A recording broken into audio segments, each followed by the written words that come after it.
Hi, everyone, and welcome to the podcast. I have Ronald Allen in this episode, and he's actually the one that started managing lives changes. And so, with him on the show, we're actually going to be talking about what inspired him to start it and the difference between immigrating to America and everything that went about his story. So, what actually inspired you to start your business, managing change? Well, Sam, thank you very much for having me on your podcast. Wow, big question. 30 years ago, I was in the mortgage banking industry. And I always joke with people back in 2008, it wasn't my fault. I wasn't that far up the food chain. I didn't cause the dismantling of our lives. At the same time, a lot of people, even before that, had experienced some tragic, what we call in change management, wicked change, where they had started out in life looking for that dream home, the type of lifestyle, perhaps raising children, starting a business, and things changed. And as an immigrant to the United States, I came here in '88. My experience and my outlook was to be agile, to be flexible. And I think that came from my father. Back in '75, my goodness, I'm going back in time here. England was in a serious financial condition. The currency was totally devalued. And my father, I just came out of Prior Park College, and my father told me, get any job and prepare for the future. So this reminded me of that when I was going through mortgage banking, where people would express their frustrations. And I told them, I said, your view on life has to change for you to stay on track for your goals. They may be set aside for a while, they might be delayed for a short time. At the same time, what you're learning about yourself, your character, that which you do not know, is now being challenged.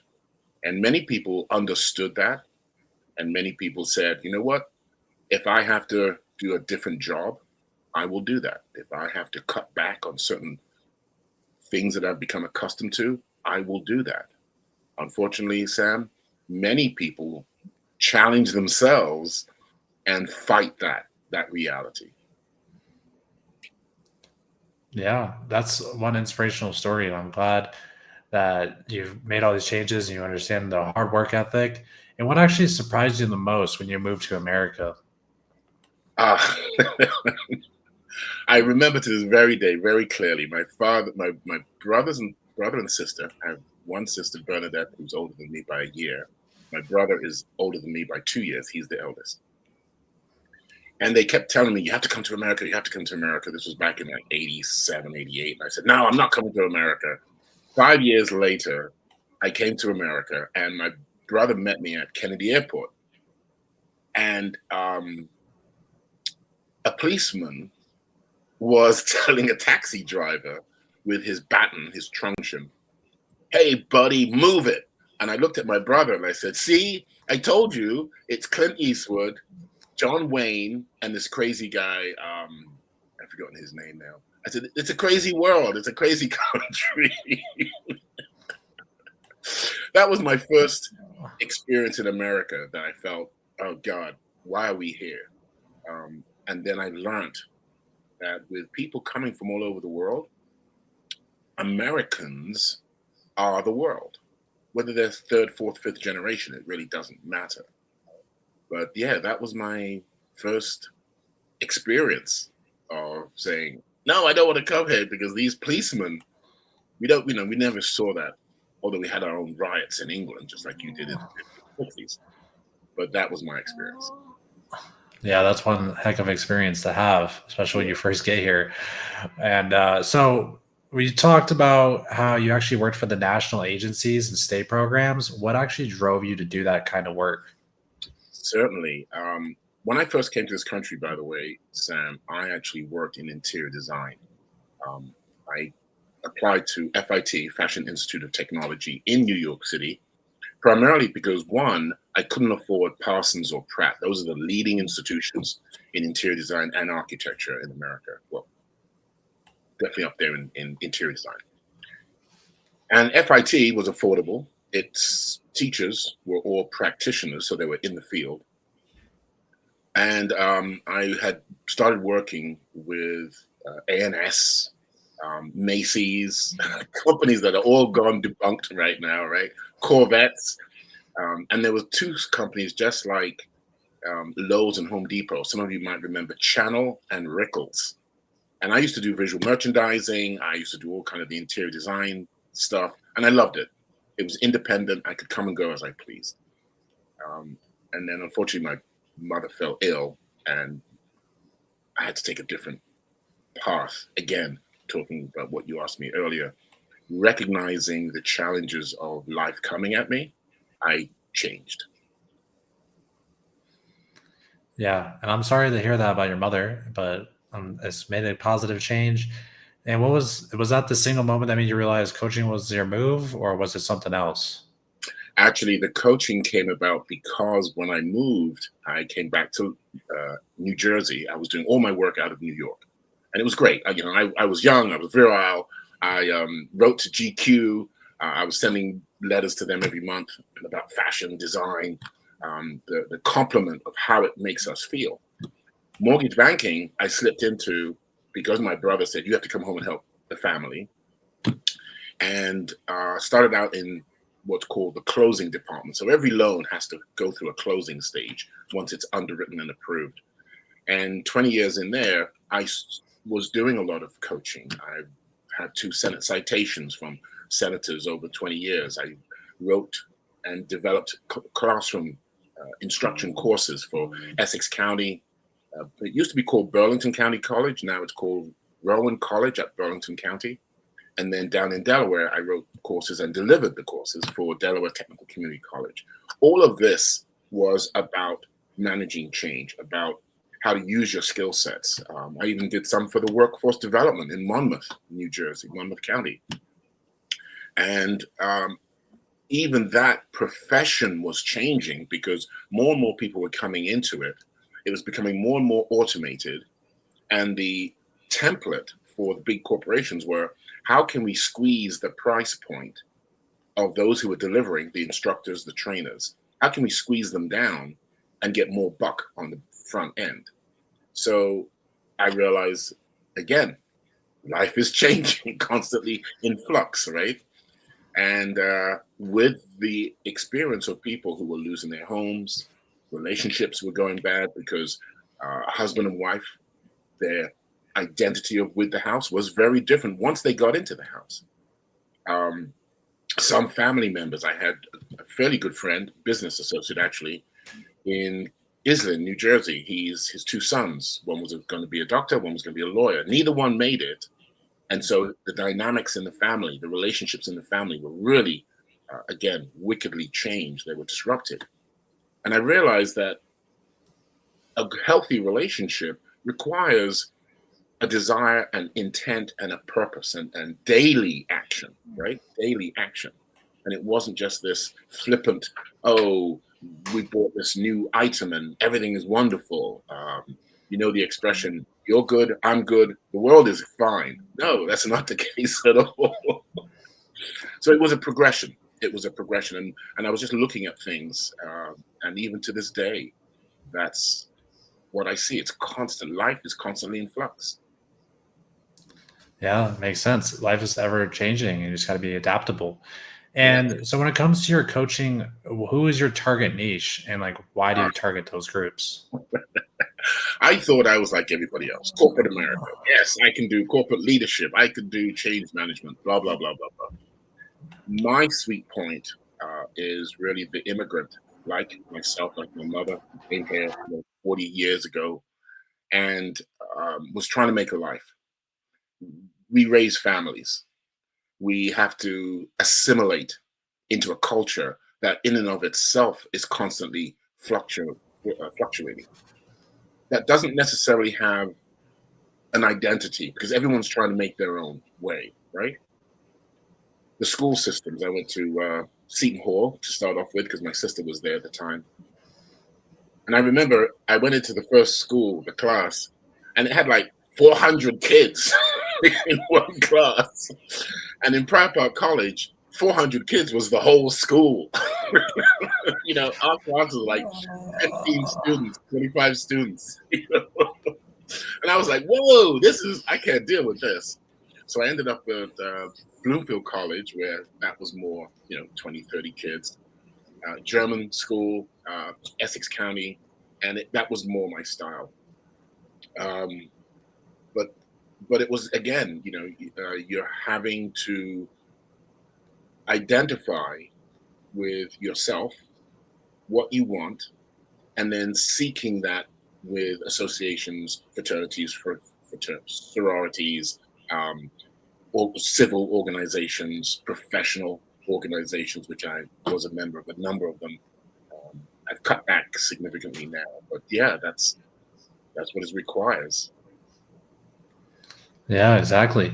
And what do you see as the most common struggle amongst the clients that you work with? Yeah, that's a good question, because we voluntarily come here. It's like, immigrants, migrant workers, and anyone who is like wanting to come to America, even though it might be a work study or a work permit. Um, it's coming to terms with what I thought I was going to receive, what skills I have, and therefore, how can I make my way through this place we call America? Corporate executives, business owners, entrepreneurs, and community stakeholders who are immigrants are typically creating a microeconomy of where they come from to serve a community that they can identify with.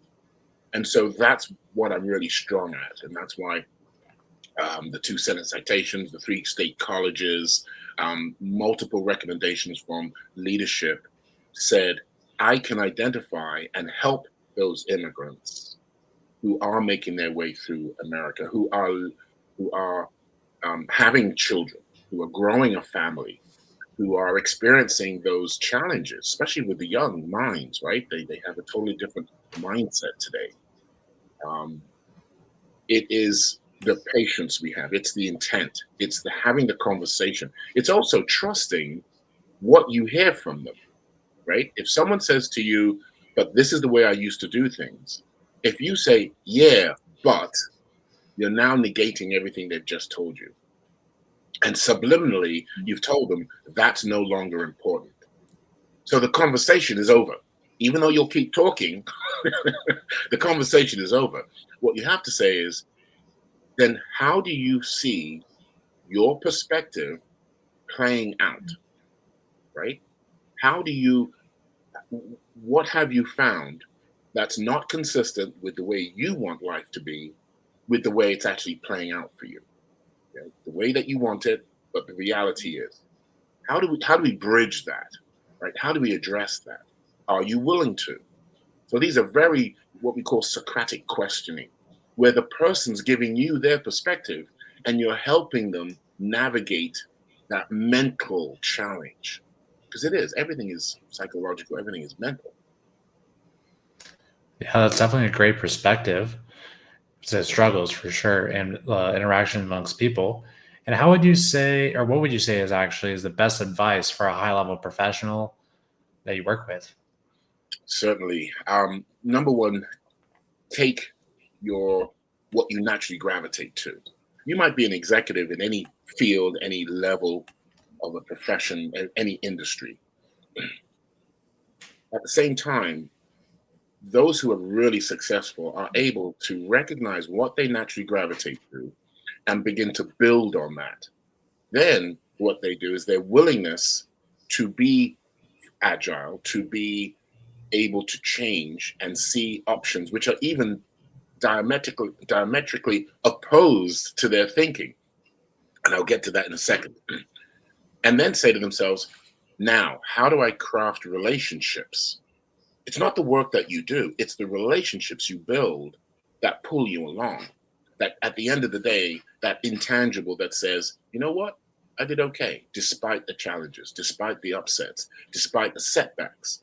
I did okay. And giving yourself a chance. Don't be so rigid. In project management, they talk about a rigid, flexible perspective. So there are some premises, right? you have scruples, you have ethics, you have morals. Those are pretty fixed. Yet, on top of that, you have to be flexible with those that you engage with, people, systems that are currently available, and most importantly, what hasn't been discovered, what path or process or methodology I don't know that I need to find out about. And so your mind is constantly in flux. And that's unique to human beings, by the way. We're the only creature, think of this, we're the only creature that we can take, interpret, or translate an experience in our favor, even if it's bad. Even if it's bad, we can say, I don't want that anymore. Like a child, right? A teenager who's been abused or has bad experiences. They say, you know what? I don't want that anymore. So I will find a path. I don't know the answer yet, but I will find a path. Same thing with adults. But unfortunately, adults, we tend to dumb ourselves down and we're fearful of life. Instead of saying, wait a minute, I'm 30, 40, 50 years old. I have survived. What did I do to survive? And what do I want more of that enhances my life experience? Yeah, for sure. Flexibility in the human brain is very complex. It's really cool. Yes. And when it comes to business owners, what mistake do you see them doing over and over again that you wish didn't happen? Yeah. These are cool questions because we have so much support systems. I was part of the Small Business Administration SCORE program for some years. I did the corporate coaching for Toastmasters. A lot of people don't realize Toastmasters has a corporate coaching component. I mentored project managers both in their certification process and for the New Jersey chapter for some years. And I think to your question, it's similar to what we said, in terms of identifying what you're good at, being flexible with that, and then saying, okay, where do I want to be in 6 months, 1 year, 2 years? How can I position myself with what I know, with what I need to learn? Because maybe you're being mentored or coached by somebody. Maybe you're part of a fraternity, sorority, where you have colleagues and associates who are on a similar path. And as I say that, I'm thinking of the people that I met at those organizations that helped me with a new and fresh perspective. It is being adaptable. It is learning new systems. And here's a perfect example. Back in the 70s, I'm sorry I'm aging myself. um, AIDS was a taboo subject, right? It was taboo. Well, in the 80s, 90s, and 2000s, they started using parts of that cancer, parts of that disease to address cancer cells. And today in pharmaceutical, just like mushrooms, which by the way, back in the 40s was an aphrodisiac, but actually it is the truest form of transformation of matter. So now if you take your brain and say, well, when I was a baby, I didn't know anything in high school. When I was in high school, I didn't know anything that I was going to learn in college. When I was in college, I didn't know anything when I was about to go, let's say you were going to go for your master's or your PhD or a relationship. Let's take those, or most of us go through some kind of relationship, right? So we are malleable, we are adaptable, we're willing to engage. And it's not about right or wrong, one or two. Some people say to me, well, I just want to be your friend. I say, I don't want to be your friend. They're like, oh my goodness, how rude. I say, no, I want to know you. I want to get to know you and understand you. And that opens up a whole panacea of your mind that you probably haven't used. Yeah, exactly. That's really cool. I never really thought about it like that.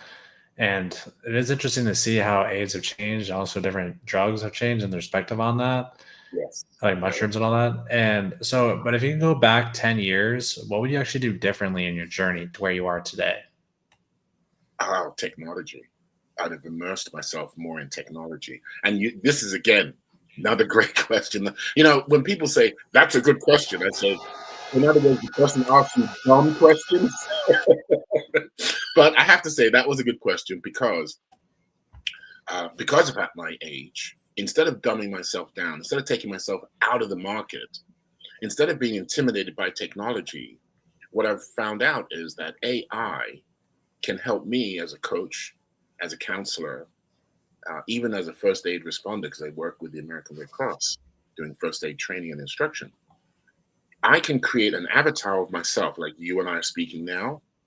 I can speak languages that I personally will never speak, will never have the time to speak, and then present to people around the world 24/7 when they need the information. There's the caveat, by the way, when they need, the expression, the coach appears when the student is ready. And therefore, I can project another 30 years, if not 2025, of productive contribution to society. That has never been happened. That's never happened before. So to that question, what would I have done differently 10 years ago? I would have immersed myself more in technology, of which, by the way, I use it extensively. I've been using DeepSeek. I think it's Level Up. There's Jensen. There's, of course, ChatGPT. But I use those with audio instruction, not with just typing in. So as an old dog, using the technology, I love it. I love it because I can speak to people that I don't know, Cantonese, Mandarin, you name the foreign language, French, for goodness sake. I had 6 years of French. Parlez-vous français? or what I learned when I first came to America, Coupe de Ville.